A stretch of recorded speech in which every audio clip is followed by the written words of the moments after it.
ಸಮಸ್ತ ಕನ್ನಡ ನಾಡಿನ ಜನತೆಗೆ ಅಮೃತ ಮಾಡುವ ನಮಸ್ಕಾರಗಳು. ಅಮೃತ ಸವಿರುಚಿ ಚಾನಲ್ಗೆ ಸ್ವಾಗತ.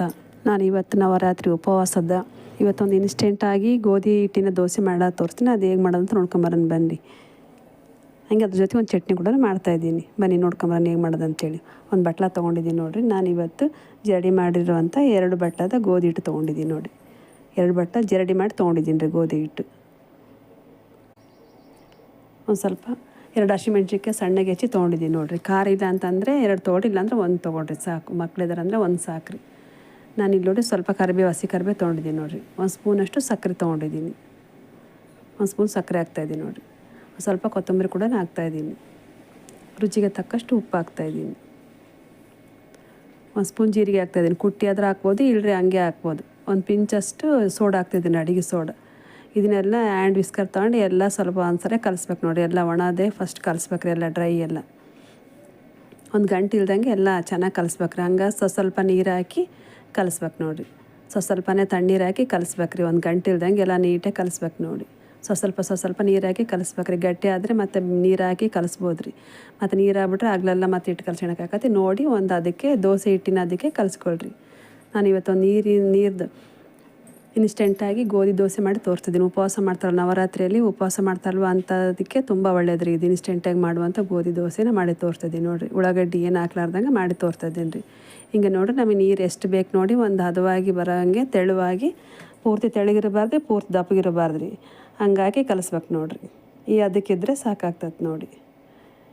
ಇಷ್ಟಿದ್ರೆ ಸಾಕಾಗ್ತದೆ ರೀ. ಇದನ್ನ ಒಂದು ಮುಚ್ಚಿ ಇಡ್ತಾಯಿದ್ದೀನಿ ನೋಡಿರಿ. ಅಷ್ಟೊತ್ತಿಗೆ ಒಂದು ಚಟ್ನಿ ಮಾಡ್ಕೊಂಡನ್ರಿ. ಅದು ನೆನೀತತ್ತೆ ಅಷ್ಟೊತ್ತಿಗೆ ಒಂದು 15-20 ನಿಮಿಷ ನೆನ್ಕೊಂಡ್ರೆ ಸಾಕಾಗ್ತೈತಿ. ಒಂದು ಚಟ್ನಿ ಮಾಡ್ತಾಯಿದ್ದೀನಿ ನೋಡಿರಿ. ಒಂದು ಕಡೆ ಇಟ್ಟಿದ್ದೀನಿ, ಒಲೆ ಹಚ್ಚಿದ್ದೀನಿ, ಎಣ್ಣೆ ಕಾದಿದ್ದು ನೋಡಿರಿ. ಅದಕ್ಕೊಂದು ದೊಡ್ಡ ಈರುಳ್ಳಿ ಹಾಕ್ಕೊಂಡಿದ್ದೀನಿ ನೋಡಿರಿ.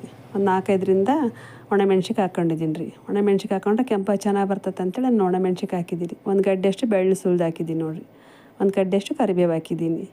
ಇವನು 1-2 ನಿಮಿಷ ಫ್ರೈ ಮಾಡ್ಕೊಂಡ್ರೆ ಸಾಕ್ರಿ. ಜಗ್ಗಿ ಫ್ರೈ ಮಾಡೋದೇನು ಬೇಡ್ರಿ. ಸ್ವಲ್ಪ ಲೈಟಾಗಿ ಫ್ರೈ ಆದರೆ ಸಾಕ್ರಿ. ಇದು ಎಣ್ಣೆ ಒಳಗೆ 1-2 ನಿಮಿಷ ಫ್ರೈ ಆದರೆ ಸಾಕು ನೋಡಿರಿ. ನಮ್ಮ ಚಾನಲ್ಗೆ ಯಾರೆಲ್ಲ ಸಬ್ಸ್ಕ್ರೈಬ್ ಮಾಡಿಲ್ಲ ಪ್ಲೀಸ್ ಸಬ್ಸ್ಕ್ರೈಬ್ ಮಾಡ್ಕೊಳ್ರಿ. ಇದು ಪುದೀನ ಹಾಕ್ತಾಯಿದ್ದೀನಿ ನೋಡಿ. ಸ್ವಲ್ಪ ಪುದೀನ ಹಾಕಿ ಫ್ಲೇವರ್ ಚೆನ್ನಾಗಿ ಬರ್ತದೆ ಅಂತೇಳಿ ಪುದೀನ ಹಾಕಿದ್ದೀನಿ ರೀ.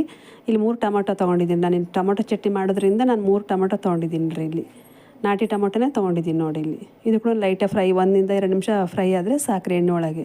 ಯಾಕಂದರೆ ಹಸಿ ಸ್ಮೆಲ್ಲೆಲ್ಲ ಹೋಗ್ಬಿಟ್ರೆ ಚಟ್ನಿ ತುಂಬ ಚೆನ್ನಾಗಿ ಬರ್ತದೆ ಅಂತೇಳಿ 1-2 ನಿಮಿಷ ಫ್ರೈ ಮಾಡ್ಕೊತಾ ಇದ್ದೀನಿ ನೋಡಿರಿ. ಒಂದು ಸ್ವಲ್ಪ ಕೊತ್ತಂಬರಿ ಕೂಡ ಹಾಕ್ಕೊತಾ ಇದ್ದೀನಿ ನೋಡಿರಿ. ಅದು ಕೂಡ ಒಂದು 2-3 ನಿಮಿಷ ಫ್ರೈ ಆದರೆ ಸಾಕ್ರಿ. ಅದು ಭಾಳ ಕೂಡ ಫ್ರೈ ಆಗೋದು ಬೇಡ್ರಿ. ಆ ಫ್ಲೇವರಲ್ಲಿ ಹೋಗ್ಬಿಡ್ತೈತಿ ಇಲ್ಲಾಂದರೆ. ಅದಕ್ಕೆ ನೋಡಿ ಸ್ಟವ್ ಆಫ್ ಮಾಡಿದ್ದೀನಿ ನೋಡಿ. ಆ ತಣ್ಣಗೆ ಹಾಕ್ಬಿಡ್ತಾಯಿದ್ದೀನಿ ನೋಡಿರಿ. ಇವಾಗ ಒಂದು ಮಿಕ್ಸಿ ಜಾರ್ನಲ್ಲಿ ಹಾಕ್ಕೊಂಡು ನುಣ್ಣಾಗಿ ರುಬ್ಕೊಂಬರೋದು ರೀ. ಸ್ವಲ್ಪ ನೀರು ಹಾಕಿ ರುಬ್ಕೊಂಬರ್ತೀನಿ ನೋಡಿರಿ. ಇವಾಗ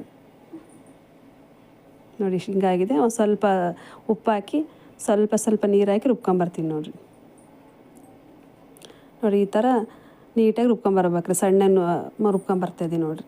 ಇವಾಗ ಒಂದು ಬಟ್ಲಿ ಸರ್ವ್ ಮಾಡ್ತಾಯಿದ್ದೀನಿ ನೋಡಿ. ಎಲ್ಲೊಂದು ಬಟ್ಲಿ ತೆಗ್ದು ಇಟ್ಕೊತಾ ಇದ್ದೀನಿ. ಅದನ್ನು ನಿಮಗೆ ಬೇಕಾದರೆ ಒಗ್ಗರಣೆ ಮಾಡ್ಕೊಬೋದ್ರಿ, ಇಲ್ಲಾಂದರೆ ನಡೀತೈತೆ ರೀ. ಸ್ವಲ್ಪ ನೀರು ಹಾಕಿ ಅದರೊಳಗೆ ಹಾಕ್ತಾಯಿದ್ದೀನಿ ನೋಡಿ. ಎಲ್ಲ ಒಂದ್ಸರಿ ಕಲಿಸ್ತಾ ಇದ್ದೀನಿ ನೋಡಿ.